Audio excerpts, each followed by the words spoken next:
আসসালামু আলাইকুম রহমতুল্লাহ বারকাত। সুপ্রিয় শিক্ষার্থীবৃন্দ, আজকে আমরা অষ্টম শ্রেণীর মূল অঙ্ক 9 সমাধান করার চেষ্টা করব। তো অঙ্কটা আমরা এক নজরে দেখার চেষ্টা করি। রিয়াজ সাহেব কিছু টাকা ব্যাংকে জমা রেখে 4 বছর পর 4,760 টাকা মুনাফা পান। ব্যাংকে বার্ষিক মুনাফার হার 8.50 টাকা হলে তিনি ব্যাংকে কত টাকা জমা রেখেছিল?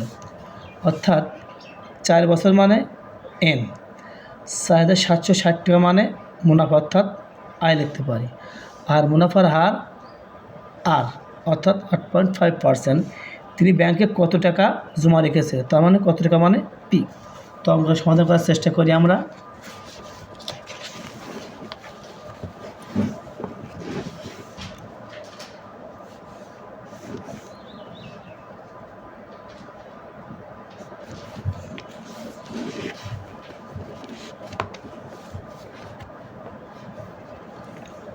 আমরা জানি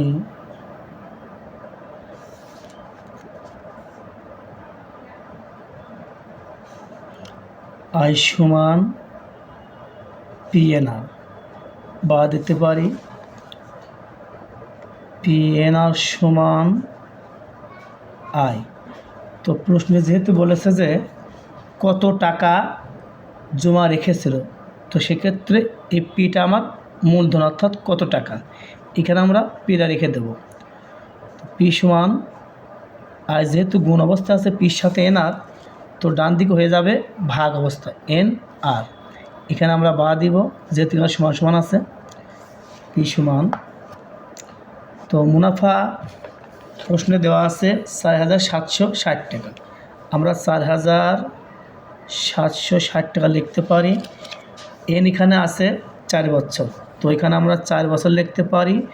আর 8.50 অর্থাৎ 8.50%, তার মানে 8.50/100, 8.50/100। তো এখানে আমরা পি রাখলাম 4,760। তোমরা কাটাকাটি করতে পারি, 4×25 তাহলে 8.50/25। তো এখানে পি রেখে দিলাম। যেহেতু 4,760 টাকা আর এই দুইটা লব আর হর ভাগ অবস্থায় আছে, তো আমরা লিখতে পারি 4,760 গুণ 25 যাবে উপরে, 8.5 আসবে নিচেই। তো এখানে আমরা লিখতে পারি যে পি সমান, যেহেতু আমরা উপর উপর গুণ করি নিচে নিচে গুণ করি, আর যা তোমরা কাটাকাটি করতে পারো কাটাকাটি করে দিবা। তো 4,760 আর 25 গুণ করলে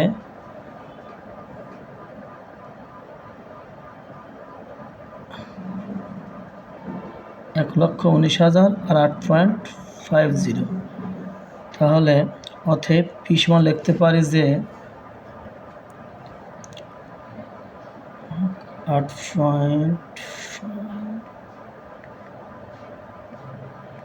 ভাগ করলে 14,000 টাকা, তার মানে 14,000 টাকা ব্যাংকে জমা রেখেছিল, অর্থাৎ মূল আসল কত টাকা। অতএব উত্তর 14,000 টাকা। সুপ্রিয় শিক্ষার্থীবৃন্দ, ভিডিওটি যদি ভালো লেগে থাকে তার লাইক কমেন্ট শেয়ার করো, সেই সাথে সাবস্ক্রাইব করে বেল আইকনে ক্লিক করো, যাতে আমাদের ভিডিওটি আপলোড হওয়ার সাথে সাথেই তোমরা নোটিফিকেশন পেয়ে যাও। ধন্যবাদ। আসসালামু আলাইকুম ওয়া রাহমাতুল্লাহি ওয়া বারাকাতুহু।